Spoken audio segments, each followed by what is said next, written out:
एक बार फिर से आप सभी लोगों का हार्दिक स्वागत व अभिनंदन। और कल की क्लास में अपने बहुत एकदम छोटा सा टॉपिक किया था।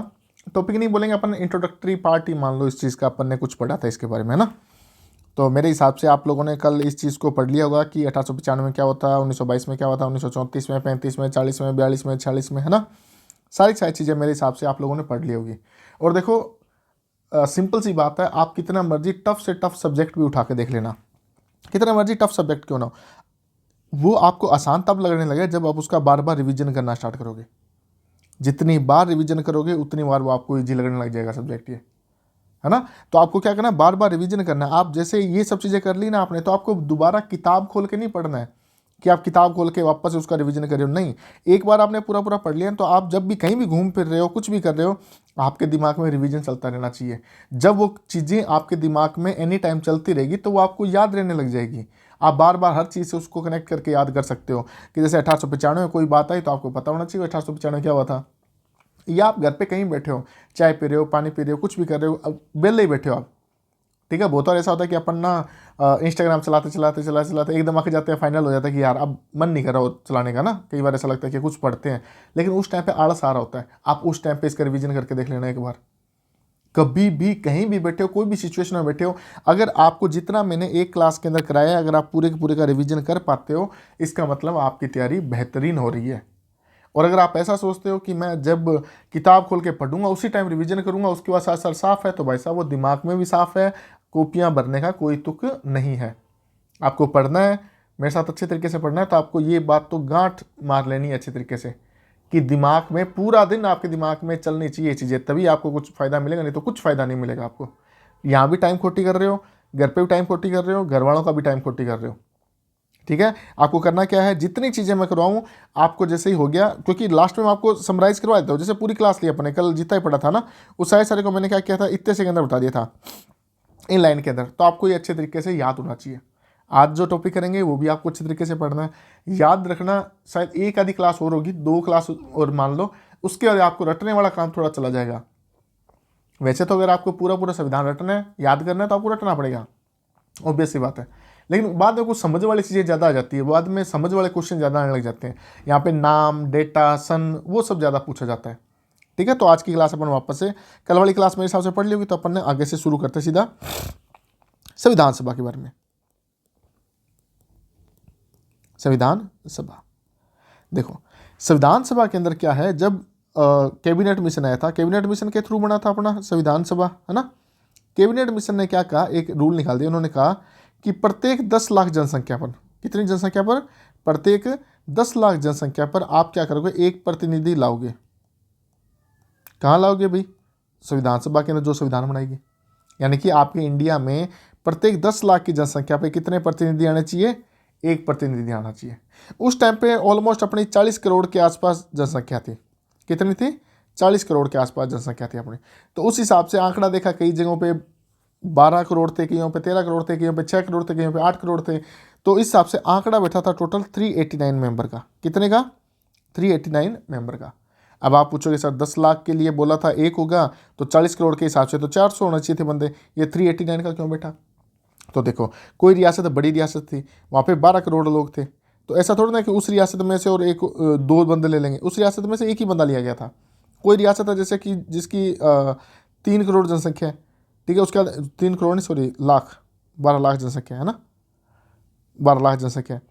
तो यहाँ से कितने ले गया, एक बंदा लेगा। अब किसी की जनसंख्या मान लो 3 लाख है, तो वहाँ से एक भी बंदा नहीं ले गया, प्लस उसके साथ एक और जोड़ दिया जिसकी 4 लाख थी। इस प्रकार से ये 2 जुड़ गई, जुड़ने के बाद यहाँ से एक बंदा ले लिया गया, तो यहाँ पे 7 लाख पे एक बंदा लिया जा रहा है। इस प्रकार से जो मोटा मोटा खाका तैयार होता है, वहाँ पे 389 मेंबर्स आए थे। आपको ये डेटा याद कर लेना है कि संविधान सभा के अंदर कुल कितने सदस्य आए थे, तो कितने सदस्य थे, 389 मेंबर्स थे। ये बात आपको मोटे मोटे तौर पर ध्यान होनी चाहिए। अब ये 389 मेंबर का क्या सीन है, 389 मेंबर का देखो, ये भी 2 जगहों से आए थे। एक तो आए थे अंग्रेज भारत से, कहाँ से आए थे, अंग्रेज भारत से। एक आए थे देसी रियासतों में, देसी रियासतों में से। देखो ये अंग्रेज भारत क्या है, देसी रियासतें क्या है, ऑलमोस्ट तो आपको लगभग पता ही होगा कि क्या चीज़ है। देखो जहाँ पे अंग्रेज डायरेक्ट शासन किया करते थे उसको अपन क्या बोलते थे, अंग्रेज भारत। और जहाँ पे देसी रियासत जहाँ पे राजा महाराजा शासन किया करते थे उनको क्या बोलते थे अपन, देसी रियासतें बोलते थे। तो जो अंग्रेज भारत था वहाँ से टोटल मेंबर लिए गए थे 296। कितने लिए गए थे? 296। और जो देसी रियासत थी वहाँ से लिए गए थे 93 मेंबर। ये आंकड़ा भी आपको अच्छे तरीके से याद कर लेना है। देसी रियासतों से कुल कितने प्रतिनिधि आए थे, है ना। हालांकि जब बहुत अच्छे डीप में किसी को अध्ययन करना होता है तो वो क्या करता है, इन तिरानवे के नाम भी याद कर लेता है बहुत बंदे। तो जैसे राजस्थान को गया है तो राजस्थान के जितने बंदे ऑलमोस्ट तो मैं आपको बता ही दूंगा, टेंशन मत लेना, लेकिन फिर भी बंदे याद कर लेते हैं चीज़ को। लेकिन आपको अभी के लिए क्या ध्यान रखना है, आपको सिर्फ इतना ध्यान रखना है 389 मेंबर टोटल थे। अंग्रेज भारत से 296 लिए गए थे, देसी रियासतों में से कितने लिए गए थे? 93 मेंबर ही लिए गए थे। ठीक है। अच्छा ये बताओ, इनमें से इनका चुनाव हुआ था या फिर इनको मनोनीत किया गया था? कैसे आए थे ये लोग? ये सवाल भी बन सकता है, पूछा गया सवाल है। तो ध्यान रखें, जो अंग्रेज बादशाह वहां से कैसा हुआ था? निर्वाचन हुआ था, चुनाव हुआ था इनका। और चुनाव भी कैसा हुआ था? अप्रत्यक्ष, डायरेक्ट जाकर के, जनता ने जाकर के नहीं दिए थे वोट, वो पहले से उनकी पार्टी चली थी, उनकी पार्टी के हिसाब से ही वोट दिए गए थे। ठीक है। तो कैसा हुआ था? निर्वाचन तो हुआ था लेकिन अप्रत्यक्ष निर्वाचन हुआ था। देसी रियासतों में भी मनोनयन हुआ था। ये लोग जानते ही नहीं थे, देसी रियासतों में पता ही नहीं था किसी को चुनाव होता है क्या चीज़ है, क्योंकि राजा के टाइम पे तो ये बातें चलती थी, मेरा वचन ही मेरा शासन है ना। तो उस टाइम पे ये सब चीज़ें आती नहीं थी। तो देसी रियासतों में क्या हुआ था? मनोनयन हुआ था, मनोनीत हुए थे शायद सदस्य, और अंग्रेज भारत से क्या हुए थे? निर्वाचित हुए थे। अब अंग्रेज भारत में देखो, अंग्रेज भारत में दो टुकड़े हुए। एक तो अंग्रेज भारत मेन जो है ही है, जो मेन अंग्रेज भारत है उसको अपन अंग्रेज भारत यहाँ लिखते हैं, थोड़ा नीचे चलते हैं, इसको दोबारा से बनाता हूँ ना। 389 मेंबर, उसके बाद में यहाँ पे क्या गया? अंग्रेज भारत, यहाँ पे क्या गया? देसी रियासतें, देसी रियासतें। यहाँ से कितने लोग लिए गए थे? 296। यहाँ से कितने लिए गए थे? 93। यहाँ पे कैसे थे? अप्रत्यक्ष निर्वाचित। क्या था? अप्रत्यक्ष निर्वाचित। ध्यान रखना, जब भी मैं क्वेश्चन आपके टेस्ट वगैरह लूँगा तो उसके अंदर ये पूछूंगा कि निर्वाचित थे या फिर प्रत्यक्ष निर्वाचित थे, मनोनीत थे, तो आपको ध्यान रखना उस टाइम पे ये पॉलिटी सिर्फ शब्दों का ही खेल है, बाकी कुछ नहीं है पॉलिटी के अंदर। शब्द समझ गए तो आपको याद हो जाएगा। देसी रियासतों में क्या हुआ था? मनोनयन हुआ था। क्या हुआ था? मनोनयन। अब अगर आपसे पूछ लिया जाए संविधान सभा के अंदर सदस्य आए थे, तो आपको ये ध्यान रखना है निर्वाचित तथा अप्रत्यक्ष निर्वाचित तथा मनोनीत दोनों प्रकार के लोग आए थे, है ना। ये चीज़ ध्यान रखनी है। अच्छा, अंग्रेज भारत में अंग्रेज भारत भी था, वो भी दो भागों में बटा था। एक तो अंग्रेज भारत था जहाँ पे अंग्रेज डायरेक्ट शासन किया करते थे, वो तो अपन देख लिया, है ना। एक था चीफ कमिश्नरी प्रांत हुआ करते थे, चीफ कमिश्नरी प्रांत। अब ये बला क्या होती है? अभी ये बला है, जैसे अपन आजकल जो भारत है वो कितने भागों में बंटा है? दो भागों में। पहला कौन सा है? राज्य है। देखो जैसे ये भारत है, भारत कितने भागों में बंटा? दो। एक तो है राज्य, एक क्या है? केंद्र शासित प्रदेश, जिसे अपन यूटी बोलते हैं, यूनियन टेरिटरी बोलते हैं। अंग्रेजों के टाइम पे तीन हिस्सों में बंटा हुआ था, एक तो राज्य है, एक देशी रियासत है, और एक यूनियन टेरिटरी। जो ये यूनियन टेरिटरी हुआ करती थी इसको ये क्या बोला करते थे? चीफ कमिश्नरी प्रांत। यानी कि उस टाइम के केंद्र शासित प्रदेश या फिर यूनियन टेरिटरी हुआ करते थे, उनको क्या बोला करते थे? चीफ कमिश्नरी प्रांत। आज के टाइम अपने सिर्फ दो भागों में बांटा गया है, एक तो यूनियन टेरिटरी और राज्य। उस टाइम पे कितने भागों में थे? तीन भागों में। एक तो जहाँ पे अंग्रेज शासन किया करते थे, एक जहाँ पे देशी रियासतें थी, और तीसरा क्या हुआ करता था? चीफ कमिश्नरी प्रांत। ये अपने भारत में टोटल थे चार। कितने थे? चार थे भाई। तो इन चारों से क्या किया गया था? एक एक बंदे को ले लिया गया था। ठीक है। पहला कौन सा था? तो पहला था अपना बलूचिस्तान। बलूचिस्तान ये भी आजकल पाकिस्तान में। अगर दूसरा पूछा है, दूसरा कौन सा था? तो कुर्ग। तीसरा पूछा जाए तो वो जगह दिल्ली। और चौथा राजस्थान का अजमेर मेरवाड़ा। अजमेर मेरवाड़ा। इनमें से भाई एक एक सदस्य लिया गया सभी में से। उनको कहा भी इन सब में से तो अपन क्या करेंगे? एक एक सदस्य ले लेंगे। तो एक एक सदस्य यहाँ पे चला गया। 296 टोटल है, तो यहाँ पे कितने आ गए? 292। ठीक है। तो अंग्रेज भारत से डायरेक्ट सिर्फ अंग्रेज भारत से कितने लिए गए हैं? 292। अगर चीफ कमिश्नरी प्रांत में से बोला जाए तो कितने लिए गए हैं? एक एक करके चार हैं टोटल, तो चार लिए गए हैं। देशी रियासतों से कितने बंदे आए हैं? तो कितने हैं? 93 लोग आए हैं। ये चीज़ आपको ध्यान में रखनी है अच्छे तरीके से। दोबारा देख लो, टोटल मेंबर कितने हैं? 389। अंग्रेज भारत से कितने आ रहे हैं 296, देसी रियासतों से कितने आ रहे हैं 93, 296 आ रहे हैं, इनका क्या हो रहा है अप्रत्यक्ष रूप से निर्वाचित हो रहे हैं। ये 93 आ रहे हैं, ये कैसे आ रहे हैं, इनका मनोनयन हो रहा है। उसके बाद है जो अंग्रेज भारत से आ रहे हैं, डायरेक्ट अंग्रेजों वाले से आ रहे हैं, उसको क्या बोलते हैं, अंग्रेज भारत भी दो भागों में बटा हुआ है। एक तो डायरेक्ट अंग्रेज भारत जिसमें से 292 आ रहे हैं, एक था इनका चीफ कमिश्नरी प्रांत, जहाँ जो कौन कौन से हैं, बलूचिस्तान, कुर्ग, दिल्ली और अजमेर मेरवाड़ा। नाम याद कर लेना, आपसे कई बार ऐसा क्वेश्चन पूछ लिया जाता है छोटे एग्जाम्स में से कि निम्न में से कौन सा चीफ कमिश्नरी प्रांत नहीं था या था। ठीक है, तो आपको ध्यान रखना है कौन कौन से हैं, बलूचिस्तान, कुर्ग, दिल्ली और अजमेर मेरवाड़ा। बलूचिस्तान, कुर्ग, दिल्ली और अजमेर मेरवाड़ा। कोशिश करेंगे इस पे, क्योंकि मैं ऐसे कोशिश कर रहा हूँ ये समझने वाला टॉपिक है, तो इनमें ट्रिक्स कम से कम बताई जाए। राजस्थान की पॉलिटी जब आएगी तब मैं क्या करूँ, पूरी पूरी ट्रिक्स पे आपको समझा दूंगा। ठीक है, या जो आयोग आएंगे उनको मैं ट्रिक्स से समझा दूंगा। ये चीज़ें समझने वाली, तो आपको अच्छे तरीके से समझने वाली ये चीज़ें, तो समझना है इन चीज़ों को, याद करना है इन चीज़ों को बार बार, है ना। तो अब तक अपने कुछ नहीं पढ़ा, सिर्फ इतना पढ़ा था, मेरे हिसाब से आप लोगों को याद हो गया होगा। अब देखो आगे चीज़ें। जुलाई 1946, जुलाई 1946 में क्या होते हैं, आम चुनाव होते हैं। क्या होते हैं, आम चुनाव। जो मैंने बताया अभी ये वाले चुनाव है ना, ये वाले चुनाव अभी हुए हैं, सॉरी हाँ ये चुनाव हुए थे। कब हुए थे, जुलाई 1946 के अंदर। कई बार ऐसा पूछ लिया जाता है कि बताओ उस टाइम पे कांग्रेस को कितनी सीटें आई थी, तो कांग्रेस को उस टाइम पे भाई 208 सीटें आई है। और एक दूसरी बड़ी पार्टी कौन सी थी, मुस्लिम लीग। कौन है, मुस्लिम लीग, इनको भी 73 सीटें आई थी। बहुत कम चांसेज हैं, लेकिन फिर भी आप याद कर लेना, क्या दिक्कत है। जो आम चुनाव हुए थे इन्हीं के बाद में तो क्या हुआ था, अपने विधानसभा बनी थी। तो जुलाई 1946 में आम चुनाव है, जिसके अंदर कांग्रेस को कितनी सीटें मिली है 208, और मुस्लिम लीग को कितनी मिली है 73 सीटें मिली है। समझ गए इस चीज़ को, मेरे हिसाब से आप लोगों को समझ आ गया होगा। चलो उसके बाद देखते हैं बना गई चीज़ें। प्रथम बैठक, अब बात करें प्रथम बैठक की। प्रथम बैठक में क्या क्या हुआ, क्या क्या चीज़ें नहीं हुई थी। बहुत इंपॉर्टेंट क्वेश्चन बनते हैं यहाँ से, तो दिमाग कान सब कुछ खुले रख करके पढ़ाई करनी है आपको। पहली बैठक कब हो रही है, 9 दिसंबर 1946 को। कब हो रही है, 9 दिसंबर 1946 को। अगर मैं गलत नहीं हूँ तो इस दिन सोमवार भी था। क्या था, सोमवार था। ठीक है, 9 दिसंबर 1946 सोमवार को क्या होता है, अपने संविधान सभा की पहली बैठक होती है। पहली बैठक होते सारी उसमें भाई पूछा गया कि अपन कितने लोग आए। सबसे पहले आता है कि कितने लोग पहुंचे, तो इसके अंदर भाई 207 सदस्य पहुंचे। कितने, 207 सदस्य, 207 सदस्य उपस्थित थे। उसके बाद आपसे पूछा जाएगा कि इसके अंदर कुल महिलाएं कितनी थी। प्रथम बैठक की बात हो रही है, ध्यान रख लेना। अगर आपसे ये पूछा जाएगा पहले सत्र में, तो पहले सत्र में 211 सदस्य थे। ठीक है, और अगर पूछा जाएगा कि कुल महिलाएं कितनी थी, तो 15 महिलाएं थी। अगर पूछा जाए प्रथम बैठक में कितनी महिलाएं उपस्थित थे, तो प्रथम बैठक में भाई 10 महिलाएं उपस्थित थी। कितनी महिलाएं थी, 10 महिलाएं। यहाँ तक ये क्वेश्चन पूछा जाता है आपसे। यहाँ से थोड़ा और आगे चलते हैं अपन। प्रथम वक्ता कौन थे,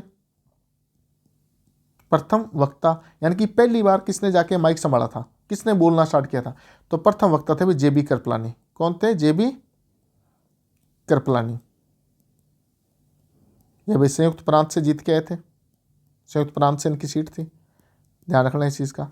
ठीक है, प्रथम वक्ता अब तक नहीं पूछा गया है, आपसे पूछा जा सकता है। संविधान सभा की पहली बैठक में उनके पहले प्रथम वक्ता कौन थे, तो कौन थे, जेबी कृपलानी। और जब थोड़ी इंपॉर्टेंट चीज़ बन रही है तो हो सकता है ये भी पूछ ले कि बताओ जेबी कृपलानी संविधान सभा में कहाँ से निर्वाचित होकर के आए थे, है ना। तो अब होता क्या है कि जब मान लो एक बार ये क्वेश्चन पूछ लिया गया कि बताओ जेबी कृपलानी कहाँ से निर्वाचित होकर आए थे, अब लोग क्या करते हैं, सभी के रटने लग जाते हैं कि भाई साहब ये रटो रटो। अरे भाई वो नहीं पूछ रहे तुमसे, वो सिर्फ इतना जानना चाह रहा है कि क्या तुम्हारे को जेबी कृपलानी के बारे में पता है क्या, कि वो प्रथम वक्ता थे। अगर तुम्हारे को ये पता ना प्रथम वक्ता थे, तो तुम्हारे को ये पता होना चाहिए संयुक्त प्रांत से निर्वाचित होकर के आए थे।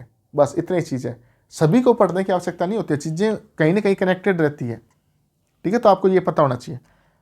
अच्छा, अब बोलते हैं कि इनकी अध्यक्ष किसको बनाए, क्या बनाए, अध्यक्ष किसको बनाए। अध्यक्ष या उस टाइम पे इसको सभापति बोलते थे, क्या बोलते थे, सभापति। बाद में अध्यक्ष बोलने लगे थे, पहले जो पहली मीटिंग हुई थी उसके अंदर क्या बोलते थे, इसको सभापति बोलते थे।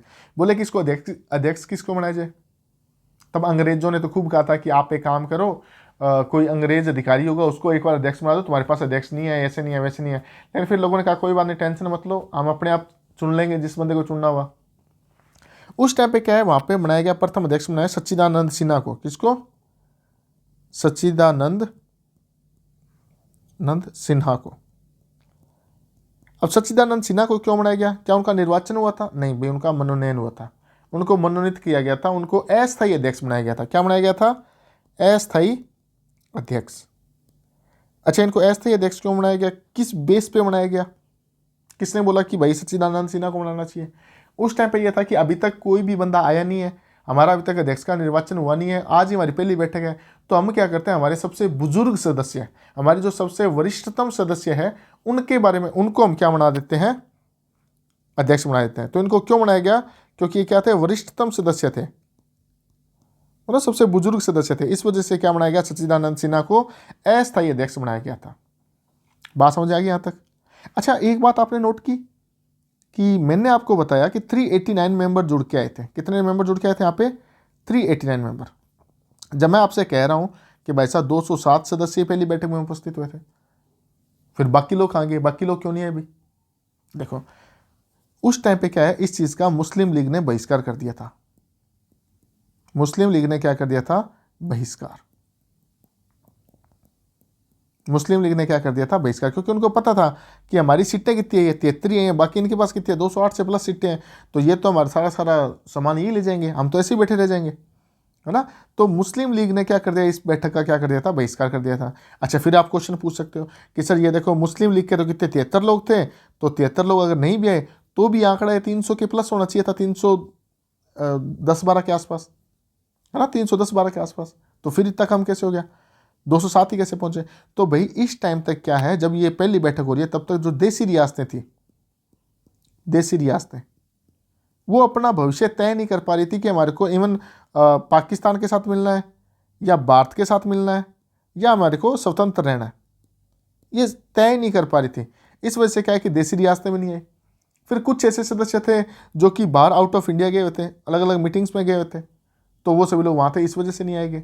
कुछ सदस्य ऐसे थे, जैसे कि अगर अपन बात करें प्रसन्न देव रैकुट, इनका क्या होगा? निधन हो गया। इस वजह से ये आंकड़ा थोड़ा थोड़ा कम होने लग गया। आपको ध्यान रखना है, प्रसन्न देव रैकुट थे, इनका पहले दिन ही शोक पड़ा गया था, पहले दिन ही शोक संदेश पड़ा गया था। ये चुन के आए थे, लेकिन उसके बाद क्या हुआ? इनका पहले दिन क्या होगा? निधन हो गया था, पहुंच नहीं पाए थे। तो पहले दिन जैसे ही कार्रवाई शुरू हुई, तो सबसे पहले इनका ही क्या पढ़ा गया था? शोक संदेश पढ़ा गया था कि भाई साहब अपने साथ वाले बंदे थे वो भी जा चुके हैं। तो इस प्रकार से जो भी शोक सभा आयोजित की गई, जो भी करना था उनको, उन्होंने अपने हिसाब से किया था इस चीज़ को, है ना। तो यहाँ तक मेरे हिसाब से आपको कोई भी दिक्कत नहीं आई, है ना। देखो दोबारा से एक बार थोड़ा सा बताया, तो प्रथम बैठक के अंदर क्या क्या हुआ था? 9 दिसंबर 1946 सोमवार को ये मीटिंग हो रही है, पहली बैठक हो रही है। उसमें कितने सदस्य हैं? 207 सदस्य उपस्थित हुए थे। ध्यान रखना, ये बात हो रही है प्रथम बैठक की, सारे सदस्यों की बात नहीं हो रही है। इसमें टोटल महिलाएं कितनी थी? 10 महिलाएं थी। प्रथम वक्ता कौन थे? तो पहली बार जो जिसने बोलना स्टार्ट किया था वो थे JB कृपलानी। कहाँ से चुन कर आए थे? संयुक्त प्रांत से चुन कर आए थे। अध्यक्ष कौन थे इनके? अध्यक्ष को उस टाइम पे क्या बोलते थे? सभापति। सभापति कौन है? सच्चिदानंद सिन्हा साहब है, जो कि क्या बने थे? इनके अस्थायी अध्यक्ष। और ये क्या, इनके पहले भी अध्यक्ष हैं, पहले अध्यक्ष, ठीक है। अच्छा, इनको क्यों चुना गया था सच्चिदानंद सिन्हा साहब को? क्योंकि ये क्या थे? सबसे बुजुर्ग या फिर सबसे वरिष्ठतम सदस्य थे। मुस्लिम लीग ने इसका बहिष्कार कर दिया था, इसलिए वजह से 73 लोग ये नहीं आए थे। देसी रियासतें भी इस टाइम पे नहीं आई थी, क्योंकि उनको पता नहीं था कि हमारे को करना क्या है। उसके साथ में प्रसन्न देव रैकुट का भी निधन हो गया था, पहले दिन इनका शोक संदेश पढ़ा गया था। इस वजह से हम कह सकते हैं काफ़ी ज़्यादा लोग उपस्थित ही नहीं हो पाए थे पहली मीटिंग के अंदर, है ना। अच्छा, पहली जो मीटिंग हुई थी इसके अंदर क्या मुस्लिम लीग ने बहिष्कार कर दिया। बहिष्कार करने का रीजन क्या था? रीजन ये था कि विंस्टन चर्चिल, कल भी अपन ने इसके बारे में बात की थी, विंस्टन चर्चिल नहीं, इसके सॉरी एटली, जो कि प्रधानमंत्री है कहाँ के? इटली के, ना, ब्रिटेन के प्रधानमंत्री है, ब्रिटेन के। इन्होंने क्या घोषणा कर दी थी? अगर संविधान सभा आपकी जो बनेगी, अगर उसके अंदर किसी बड़े तबके ने अगर उसका विरोध कर दिया, तो विरोध करने के बाद तुम अगर कोई ऐसा संविधान बनाओगे तो उसको हम मान्य ही नहीं करेंगे।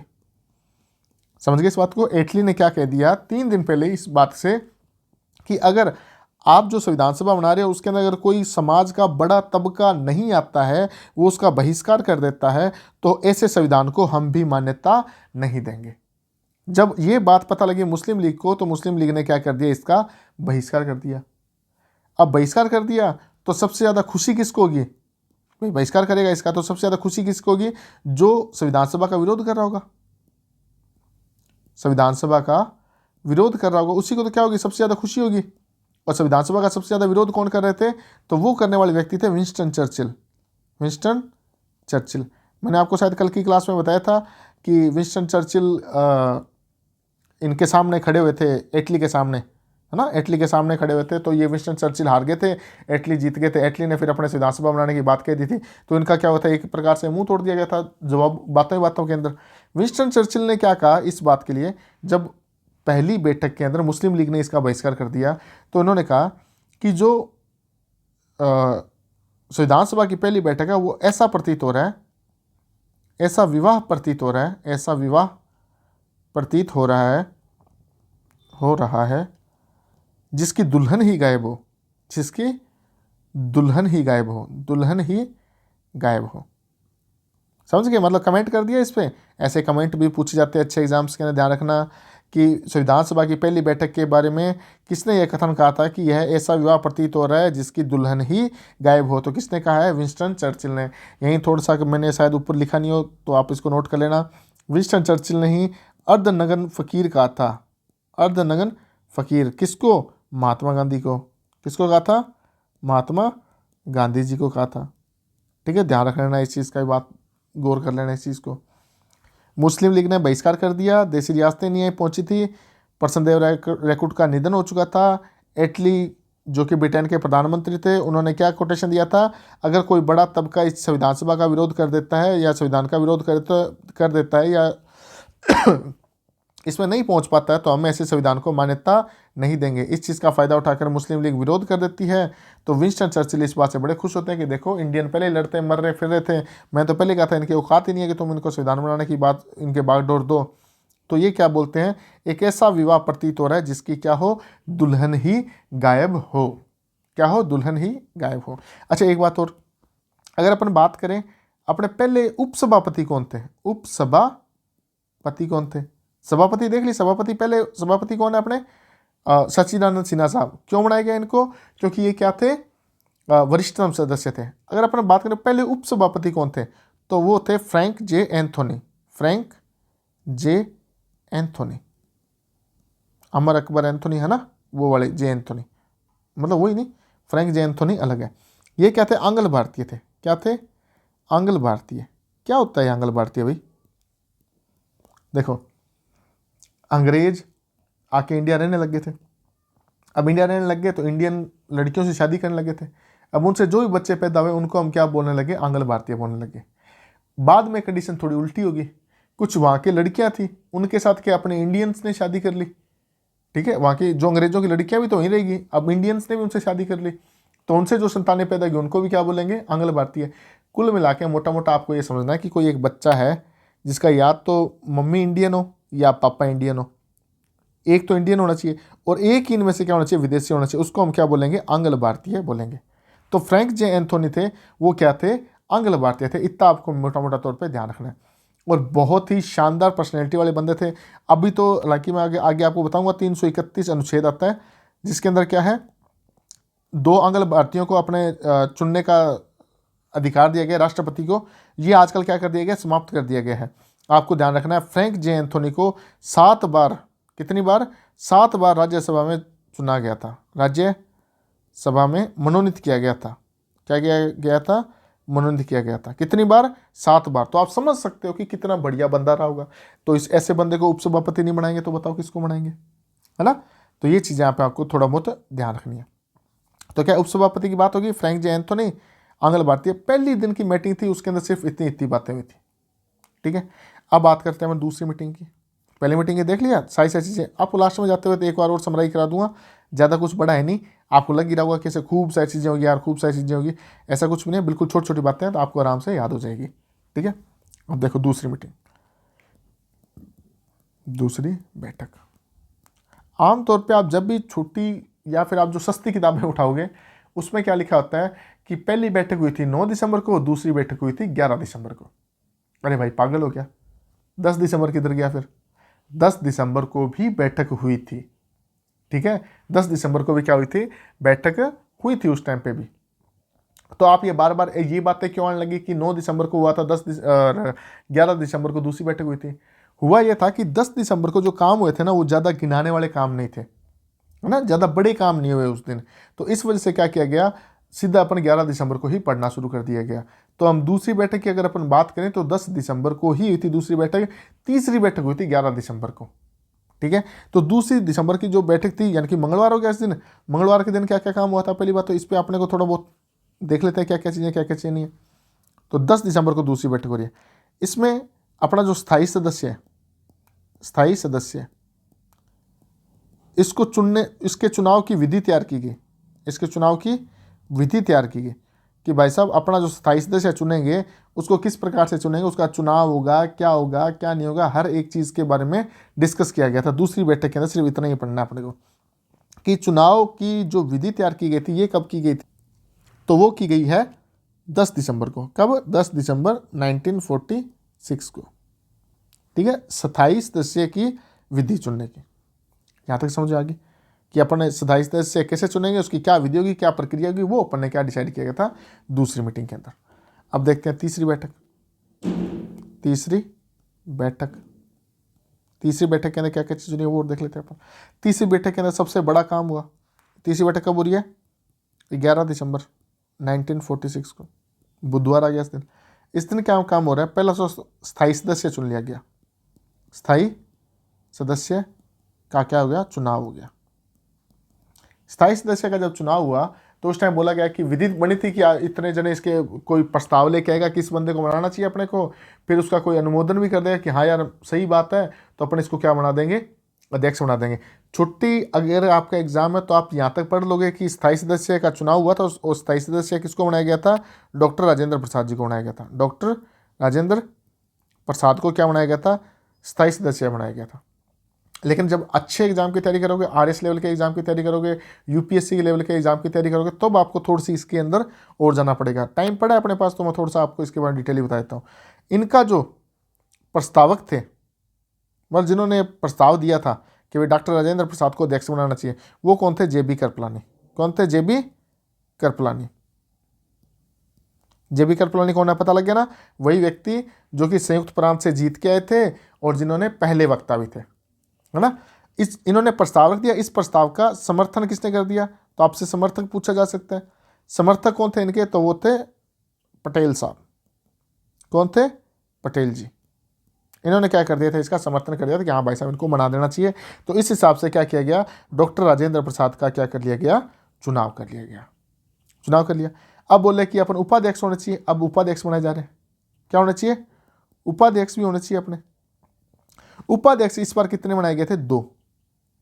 कितने बनाए गए, 2।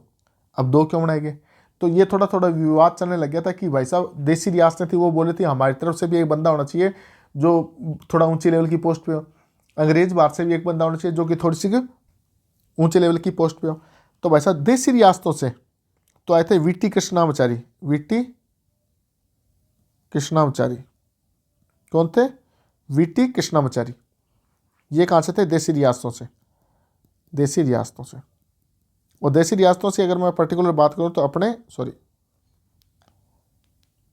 राजस्थान से थे ये। कहाँ से थे, राजस्थान से। फिर अगर अपन बात करें अंग्रेज बाहर से तो वो क्या थे, एच.सी. मुखर्जी। कौन थे, एच.सी. मुखर्जी। ये कहाँ से थे, अंग्रेज बाहर से, अंग्रेज बाहर से थे। यहाँ तक आई बात समझे। दोबारा से देखो एक बार चीज़ें आपको ना मेरे हिसाब से कुछ ज़्यादा ही गोल ना हो जाए आपका सारा सामान ही, इसलिए अपन फटाफट उसका थोड़ा सा रिवीजन करते हैं ना। देखो 389 मेंबर है, क्या है, यहाँ से इसको ले लेते हैं। 389 मेंबर है, यहाँ तक आपको पता लग गया।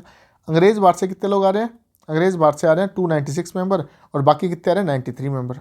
इसको मैं थोड़ा सा कहाँ गया भाई, कलर अपन चेंज कर लेते हैं, ठीक है ये ठीक है, हाँ ये ठीक है। 389 मेंबर है, अंग्रेज बाहर से कितने हैं, 296, 296 और 389 में से 296 घटाएंगे तो कितने बच जाएंगे, 93 बच जाएंगे। इनका कैसे होता, अप्रत्यक्ष और निर्वाचित, अप्रत्यक्ष रूप से निर्वाचित हुए थे, इनका क्या हुआ था, मनोनयन हुआ था। अब अगर अंग्रेज भारत की बात करें तो जो डायरेक्ट अंग्रेजों से आए थे वो कितने थे, 292 आए थे। चीफ कमिश्नरी प्रांत से कितने थे, चीफ कमिश्नरी प्रांत उस टाइम पे 4, कितने, बलूचिस्तान, कुर्ग, दिल्ली, अजमेर और मेरवाड़ा। यहाँ से कितने कितने लिए गए थे, एक एक लिए गए थे। देसी रियासतों से कितने लिए गए, 93 लिए गए। फिर हमने बात की कि जुलाई 1946 को क्या हुए थे, ये आम चुनाव हुए थे। जो यहाँ पे लोग इकट्ठे हुए ना ऊपर वाली साइड में, इन सभी क्या हुए थे, आम चुनाव हुए थे। तो 208 सदस्य कांग्रेस से आए थे, मुस्लिम लीग से क्या आए थे, 73 लोग आए थे। हमने बात की प्रथम बैठक की, प्रथम बैठक कब हो रही है, 9 दिसंबर 1946 को। वार कौन सा था, सोमवार। 207 सदस्य उस दिन क्या हुए थे, उपस्थित हुए थे। अगर पूछा जाए महिलाएं कितनी थी तो 10 महिलाएं थी। प्रथम वक्ता कौन थे, तो JB कृपलानी थे। अभी अपन ने थोड़ी देर पहले पढ़ा था, दिमाग में लाओ, JB कृपलानी अपन ने कहाँ पढ़ा था। JB कृपलानी ने क्या किया था, डॉक्टर राजेंद्र प्रसाद के लिए क्या किया गया था, प्रस्ताव लेकर के आए थे कि भाई साहब इनको बनाना चाहिए अपने को अध्यक्ष। ये कहाँ से जीत के आए थे, संयुक्त प्रांत से जीत के आए थे। फिर हमने कहा हमने पहला अध्यक्ष बनाया, या उसको सभापति बोलते थे, वो किसको बनाया गया, सच्चिदानंद सिन्हा साहब को बनाया गया। ये क्या थे, अस्थायी सदस्य थे। इनको ही क्यों सदस्य बनाया गया, अध्यक्ष क्यों बनाया गया, क्योंकि ये क्या थे, वरिष्ठतम सदस्य थे, इस वजह से बनाया गया। फिर हमने देखा कि जो एक ये फिर समझने वाली बात थी कि 207 सदस्य ही यहाँ पे क्यों उपस्थित हुए थे, है ना। तो ये 207 सदस्य क्यों उपस्थित हुए थे, मुस्लिम लीग ने बहिष्कार कर दिया तो 73 लोग उनके लिए।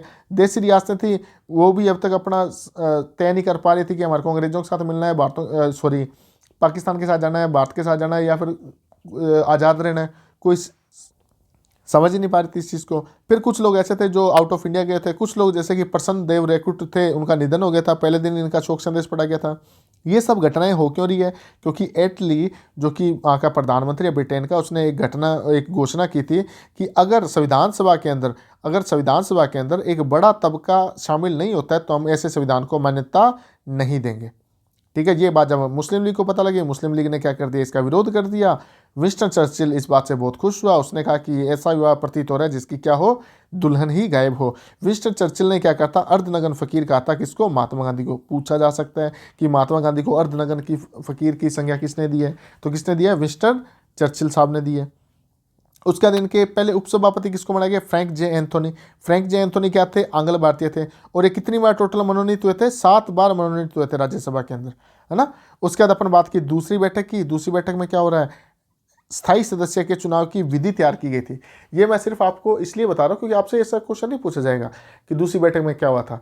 आपको सिर्फ ये पता होना चाहिए, जब आप पढ़ रहे हो, एज ए आप पॉलिटी स्टूडेंट हो, अगर आप पढ़ रहे हो तो आपको चीज़ें, छोटी छोटी चीज़ें पता होनी चाहिए कि आप गलती न करो। आपसे कोई छोटा भाई बंधु ही पूछेगा, उसको ही समझाओगे सिर्फ आप, है ना। आपसे ऐसे नहीं पूछा जाएगा एग्जाम के अंदर, आपको बस चीज़ें पता होनी चाहिए। फिर हमने बात की कि तीसरी बैठक कब हो रही है, 11 दिसंबर 1946 को।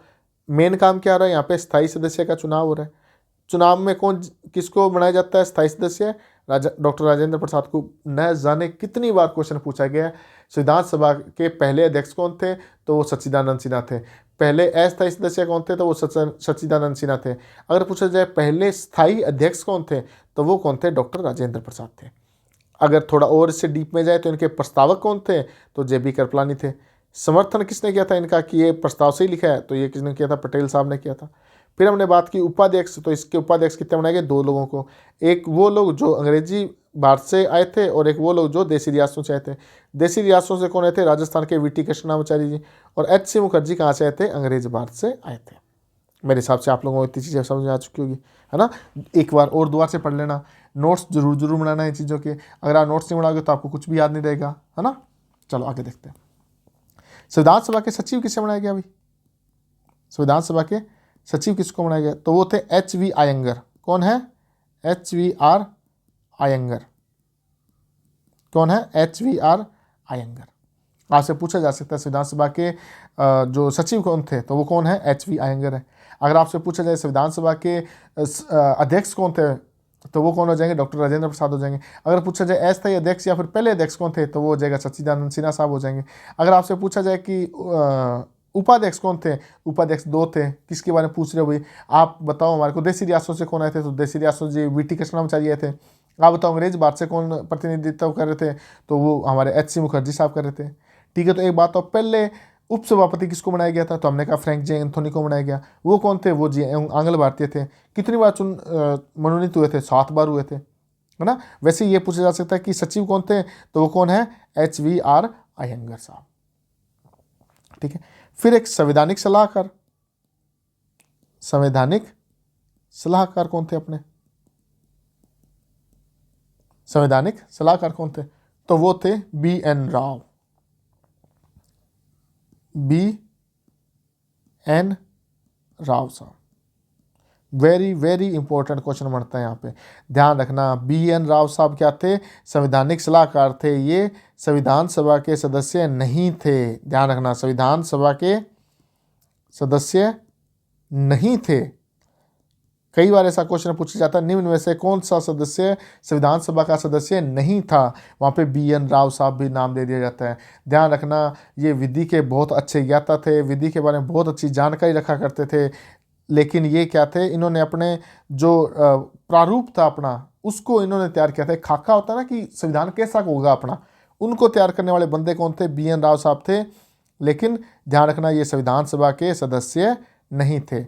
इनके बारे में थोड़ा सा अपन देख लेते हैं। इनका पूरा नाम था बेनेगल नरसिंह राव। क्या नाम है, बेनेगल नरसिंह राव साहब है इनका पूरा नाम। अगर मैं बात करूँ इनका थोड़ा सा और देखें, तो इन्होंने क्या किया था, अपने संविधान का क्या तैयार किया था, प्रारूप तैयार किया था कि भी अपना संविधान कैसा होना चाहिए, अपने संविधान में कैसा न्याय होगा, कौन बड़ी पोस्टों पे, कौन छोटी पोस्ट, मतलब मोटा मोटा ऐसे खाका से तैयार किया था। अपने भारत का तो तैयार किया था इन्होंने, बर्मा का भी संविधान बनाने का में भी भूमिका निभाई थी। बर्मा के संविधान में भी क्या की थी, बनाने में भूमिका की थी। ये बर्मा आजकल क्या कहता है, म्यांमार, है ना, म्यांमार कहलाता है।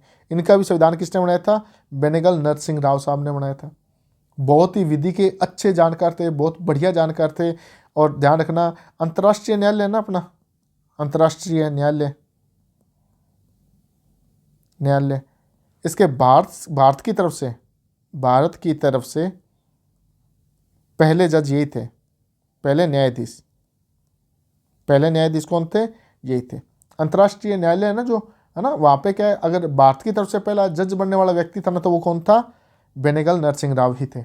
सोच सकते हो आप, जब वहाँ पे अपने राजस्थान के अंदर छोटे छोटे कोर्ट में जज लगने के लिए बंदों की स्थिति हो जाती है, तो सोचो अंतर्राष्ट्रीय न्यायालय में जाके जज लग गया बंदा, तो क्या चीज़ रही होगी ये बंदा, है ना। और ये भी ध्यान रखना, इन्होंने कोई पैसा नहीं लिया था, फ्री सेवाएं दी थी, ठीक है, फ्री सेवाएं दी थी। अब आपसे ये क्वेश्चन पूछा जा सकता है कि बेनेगल नरसिंह राव से संबंधित असत्य कथन का चुनाव करो। ये अंतर्राष्ट्रीय न्यायालय में भारत की तरफ से बनने वाले पहले न्यायाधीश थे। इन्होंने प्रारूप तैयार किया था, बर्मा का संविधान लिखा था, और इन्होंने मात्र 11 रुपये फीस ली थी, मात्र 11 रुपये फीस ली थी। अपने लगा मात्र 11 रुपये फीस ली, ये थोड़ा सही सा लग रहा है कि इतना बड़ा बंदा हो सकता लियो, तो ये क्या हो सकता है, ये क्वेश्चन यही चीज़ स्टेटमेंट क्या हो जाएगी, असत्य हो जाएगी।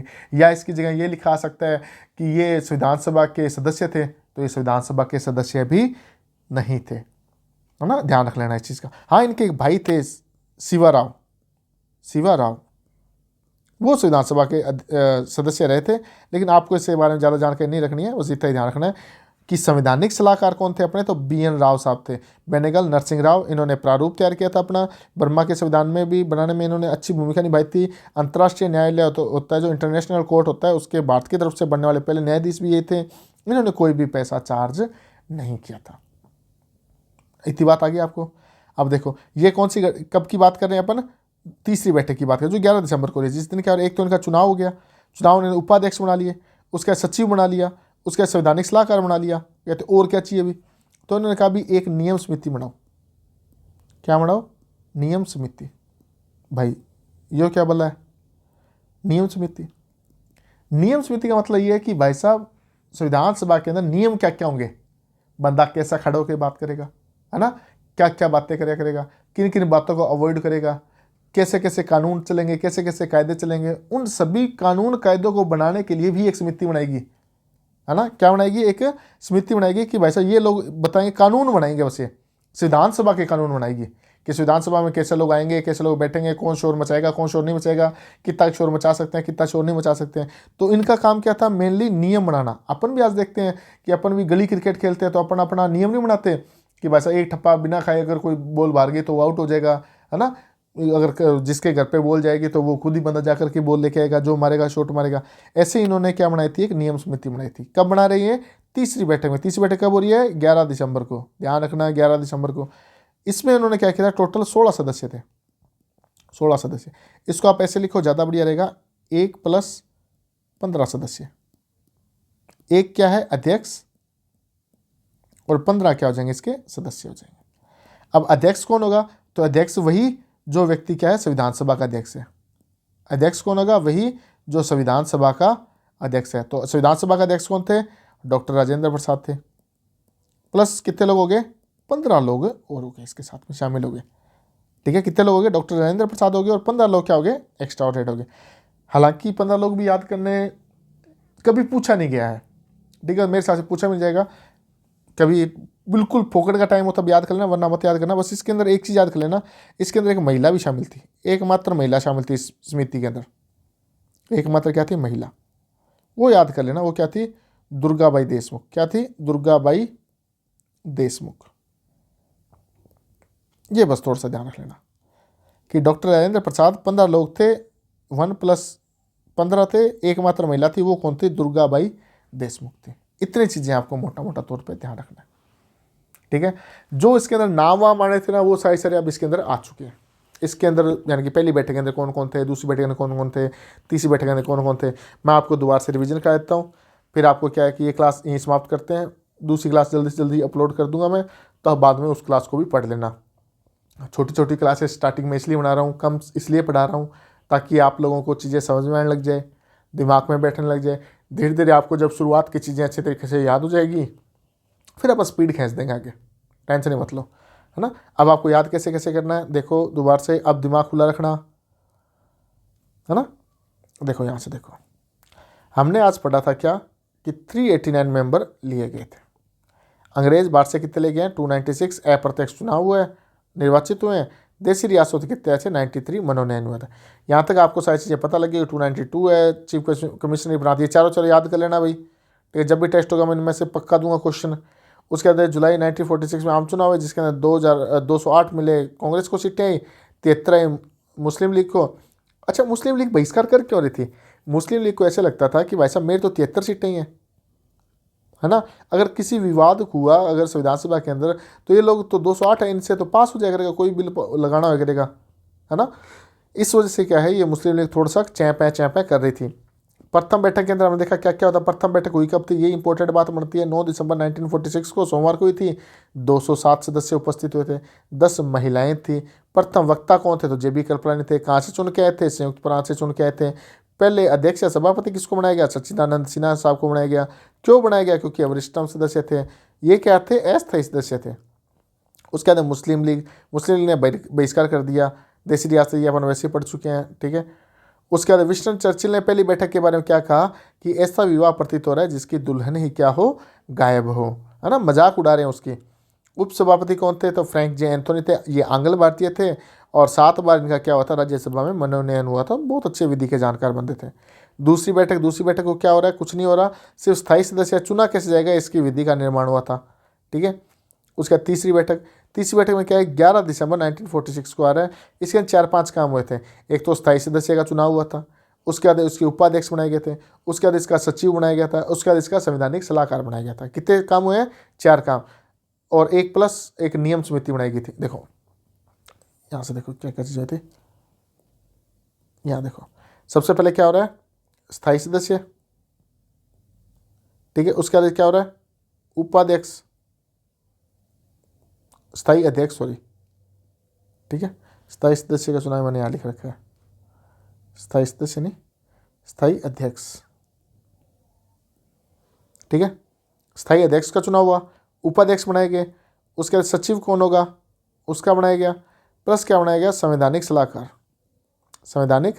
सलाहकार। तो स्थायी अध्यक्ष किसको बनाया गया, डॉक्टर राजेंद्र प्रसाद को बनाया गया। क्यों बनाया गया, क्योंकि इसका प्रस्ताव दिया था किसने, JB कृपलानी ने, और समर्थन किसने कर दिया था, पटेल जी ने। फिर हमने बात की सचिव बनाया गया, तो सबसे पहले उपाध्यक्ष बनाया गया। तो उपाध्यक्ष किसको बनाया गया, VT कृष्णामाचारी को। किसको बनाया गया, VT कृष्णामाचारी को। ये देसी रियासतों का किया करते थे प्रतिनिधित्व, और एच.सी. मुखर्जी जो कि अंग्रेज भारत का किया करते थे। फिर हम देखा सचिव किसको बनाया गया, तो सचिव उन्होंने बनाया H.V.R. अयंगर को। किसको बनाया गया, H.V.R. अयंगर साहब को। फिर हमने कहा संवैधानिक सलाहकार किसको बनाया गया, तो उन्होंने बनाया B.N. राव को। B.N. राव जो कि क्या इन्होंने क्या क्या काम किए थे, एक तो ब्रह्मा का संविधान बनाया था, भारत के संविधान का प्रारूप इन्होंने तैयार किया था, इंटरनेशनल कोर्ट के अंदर ये क्या कहते हैं, पहले भारत के पहले जज यही बने थे, है ना, बहुत बड़े काम किए थे, और इन्होंने कोई भी पैसा चार्ज नहीं किया था। मेन बात क्या ध्यान रखनी है कि ये संविधान सभा के सदस्य नहीं थे, ठीक है। नेक्स्ट नियम समिति। नियम समिति कितने सदस्य थे, टोटल 1+15 सदस्य, टोटल कितने 16 सदस्य, एक अध्यक्ष होगा और 15 क्या होंगे इनके सदस्य होंगे। इनमें एकमात्र महिला थी, वो कौन सी थी, दुर्गाबाई देशमुख। इतनी चीज़ें आपको पढ़नी है। देखो नाम इसके अंदर खूब सारे हैं, पढ़ना उन चीज़ों को। पढ़ाई आपकी अक्सर क्लासेस में आप लोगों ने मेरे मुंह से ये सुनी होगी चीज़ें, और मैं भी जहाँ भी ढंग की क्लासेस होती है वहाँ पे अक्सर बताई जाती है, पढ़ाई कभी भी किताबें खोलकर नहीं की जाती है, हमेशा पढ़ाई किताबें बंद करके जो की जाती है उसी को पढ़ाई बोलते हैं। अब ये नहीं हो कल को आप किताबें बंद करके बैठ जाओ, घूमते फिरते रहो, सर हमारी पढ़ाई हो रही है। पढ़ाई कैसे करो सर, किताबें आपने तो कहा था किताबें बंद करके करनी है ना। तो किताबें बंद करके वैसे नहीं पढ़ना है, अपने को बढ़िया तरीके से पढ़ना है, ठीक है, समझ गए इस चीज़ को। तो आपको क्या करना है, मस्त तरीके से एंजॉय करते हुए पढ़ना है। इन नामों को याद कर लेना, ज़्यादा काम है नहीं आपके पास में, है ना, जितना भी हो। और प्रीवियस जो भी आपको पहले पढ़ा चुका हूँ, जैसे राजा महाराजा आपको पढ़ा चुका हूँ, राजा महाराजाओं का रिवीजन करते रहो। कल्चर आपको करा चुका हूँ तो कल्चर का रिवीजन करते रहो। जियोग्राफी करा चुका हूँ, जियोग्राफी का रिवीजन करते रहो। भाई करंट पढ़ना स्टार्ट कर दो, ठीक है। तो आपको क्या करना है, ये चीज़ें तो थोड़ी बहुत है, 40-45 मिनट की क्लास है, उसमें से मुश्किल से मैंने 20 मिनट लिखने वाला है, बाकी तो रिपीट ही रिपीट करवाता जा रहा हूँ, समझ गए। चलो बाकी क्लास अपन नेक्स्ट टाइम लेंगे, जो भी अपन हो सकता है कि शाम तक दूसरी क्लास अपलोड हो जाए या कल अपलोड हो जाए, जब भी होगी तो आपको रेगुलर मिलती रहेगी अब क्लासेस, ठीक है। तो आप जल्दी जल्दी इस चीज़ को कवर करने की कोशिश करते हैं। तो मिलते हैं नेक्स्ट क्लास में। Thank you so much.